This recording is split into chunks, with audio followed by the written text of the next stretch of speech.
પ્રકરણ 41 સમયના વહેણમાં.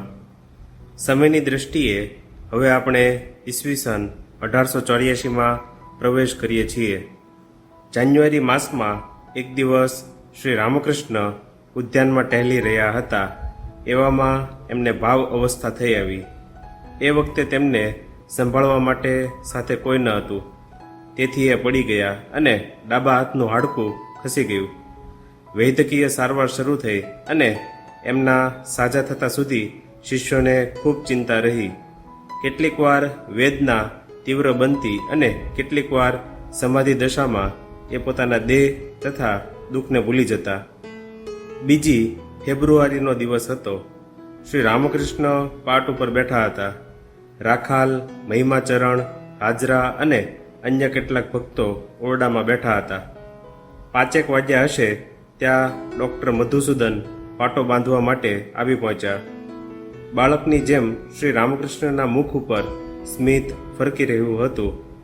ડૉક્ટરના નામ ઉપર શ્લેષ કરતા એ બોલ્યા, આ લોકમાં કે પરલોકમાં આશરો તો કેવળ મધુસૂદનનો જ છે, ખરું ને?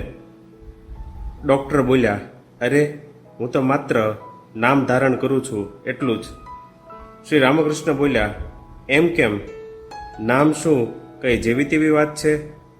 ભગવાન અને તેના નામ વચ્ચે કશો ભેદ નથી. જ્યારે સત્યભામાએ ભગવાન શ્રી કૃષ્ણને એક પલ્લામાં અને જળ ઝવેરાતને બીજા પલ્લામાં મૂકીને વજન કર્યું ત્યારે બીજું પલ્લું ઊંચું જ રહ્યું. પરંતુ પછી જ્યારે રૂકમિણીએ શ્રી કૃષ્ણના નામવાળું તુલસીપત્ર એમાં મૂક્યું ત્યારે તે પ્રભુ સાથે સમતોલ થઈ ગયું. પાટો બંધાતો હતો અને શ્રી રામકૃષ્ણનું ભજન પણ ચાલુ હતું. એટલામાં અધર આવ્યો. તેણે પ્રણામ કર્યા અને પૂછ્યું, આપને કેમ છે? શ્રી રામકૃષ્ણ બોલ્યા, જુઓ આ હાથ ઉતરી ગયો છે, એનું કેમ છે એમ પૂછો.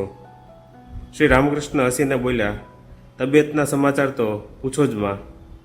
ત્યારબાદ એમણે અધરને પગ દાબવાનું કહ્યું અને મહિમાચરણ સાથે વાત શરૂ કરી.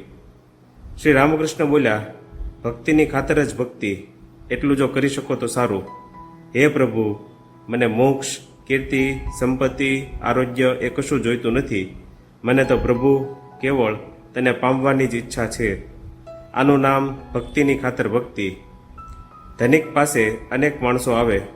તેઓ કંઈ ને કંઈ આશાથી આવે, પરંતુ જો તેમનામાં કોઈક એક જણ એવું હોય કે જેને કશી આશા જ ન હોય પણ જે કેવળ પ્રેમવશ થઈને આવતો હોય તો પેલો ધનિક ધીમે ધીમે તેને ચાવવા લાગશે. પ્રહલાદની ભક્તિ આ પ્રકારની હતી. ઈશ્વર પર તેને કશાય સ્વાર્થ વગરનો વિશુદ્ધ પ્રેમ હતો. મહિમાચરણે કશો ઉત્તર આપ્યો નહીં. એટલે શ્રી રામકૃષ્ણએ કહ્યું, ઠીક, ત્યારે તો તમારા અંતરના ભાવને ગમે એવી વાત કરું. એમ કહીને શ્રી રામકૃષ્ણ વેદાંત વિશે બોલ્યા અને તેમણે મહિમાચરણને કેટલાક શ્લોકો બોલવાનું કહ્યું. ઉત્તર ગીતામાંથી તે આવા અર્થનું બોલ્યા, દ્વિજ ભગવાનને અગ્નિમાં પૂજે છે, સંત પોતાના હૃદયમાં પૂજે છે, અજ્ઞાની મૂર્તિઓમાં પૂજે છે અને સમદર્શી સર્વત્ર પૂજે છે. એ શ્લોક સાંભળીને શ્રી રામકૃષ્ણને સમાધિ થઈ ગઈ.